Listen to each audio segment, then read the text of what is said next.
მამაო ჩვენო, რომელი ხარ ცათა შინა, წმინდა იყავნ სახელი შენი, მოვედინ სუფევა შენი, იყავნ ნება შენი, ვითარცა ცათა შინა, ეგრეცა ქვეყანასა ზედა.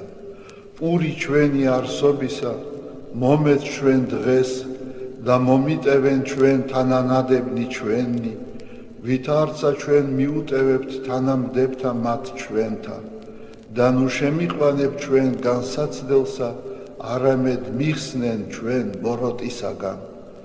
რამე თუ შენი არს სუფევა, ძალი და დიდება, მამისა, დაძისა და წმინდისა სულისა, აწ და მარადის და უკუნითი უკუნისამდე.